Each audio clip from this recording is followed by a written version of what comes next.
La façon de se nourrir a énormément évolué. D'ailleurs, les trucs qu'on trouve dans la nature, tels quels, franchement, ça donne pas envie de les manger. Recette pour préparer des fraises au chocolat. Pour préparer des fraises au chocolat, faire fondre du chocolat de couverture. On disait autrefois du chocolat à cuire. Faites-le chauffer au bain-marie. Y déversez les bouts de chocolat. Attention, la fourbe ne doit pas dépasser 35-40 degrés. Quand ça bout, retirez le récipient. Couvrir. Laissez fondre environ une demi-heure. Bien mélanger, jusqu'à ce que l'aspect soit brillant. Le point de cristallisation du chocolat est à 18 degrés. Au-delà, c'est foutu. En dessous, c'est pas bon. Prendre des bonnes fraises onctueuses, des vraies. Des fraises allemandes, ce serait le mieux. Ou bien danoises. Les embrocher à l'aide de pics de bois. Les napper du chocolat. Les piquer ensuite dans une paquette de beurre. Les laisser sécher et servir.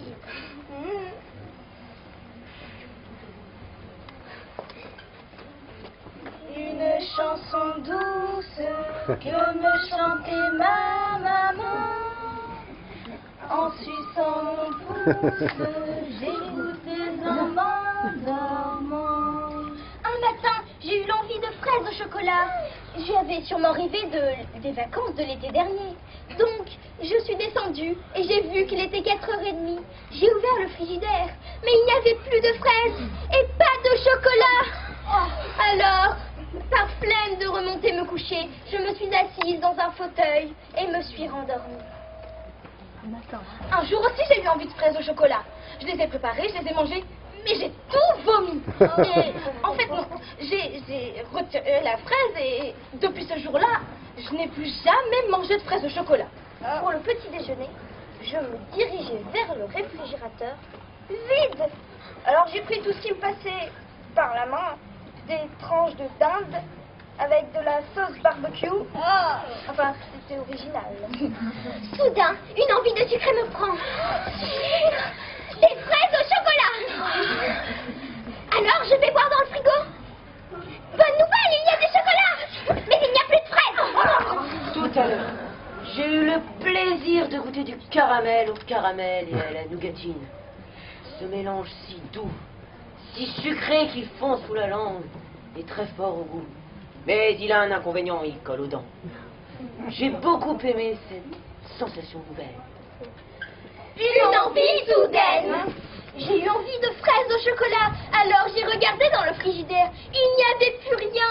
Et je les ai remplacées. J'ai pris des fraises Sagada avec du Nutella. Et voilà. Un matin, je mangeais mon petit déjeuner habituel, des céréales spécial K, avec un jus de fruits sans goût particulier. Et j'ai eu envie de changer. De changer pour quelque chose de plus frais, comme du citron, une orange ou un pamplemousse. Quelque chose qui pique la langue. L'eau de ma douche, c'est du chocolat. Et les jouets en plastique de ma sœur qui sèchent sur l'évier sont des fraises rouges et mûres. Je cours vers la cuisine, toujours en pyjama. Je fais fondre le Nutella. Mais je me rappelle que mon père a déjà tout mangé, toutes les fraises. Alors là, je laisse le chocolat sur le feu et je pars comme une folle chez le marchand pour acheter des fraises. Tout le monde me prend pour une folle. Mais bon, moi j'ai faim. J'ai acheté 2 paquets de fraises et quand je remonte chez moi, je sens une odeur de brûlé dans la cuisine. Et comme je n'avais pas de chocolat, j'ai mangé mes fraises avec du sucre. Eh ben moi pareil, j'ai eu envie de fraises au chocolat. Et pareil, il n'y avait pas de fraises. Alors je suis descendue en peignoir pour aller acheter de bonnes barquettes de fraises. Mais il n'a rien voulu me vendre à cause de ma tenue. Il qu'à faire comme moi. Moi, je mets mes chaussons, je sors dans le jardin et je cherche une belle fraise. Mais je n'en trouve pas. Et là, vous savez quoi? Je me retourne. Et qu'est-ce que je vois? Une belle fraise comme je la voulais.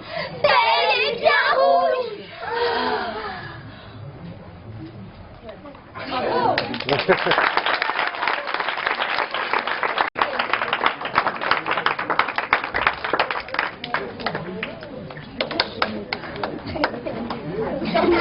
Bravo.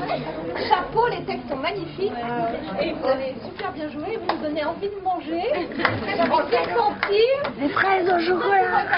En tout cas, apéritif pour tout le monde et merci, c'était super.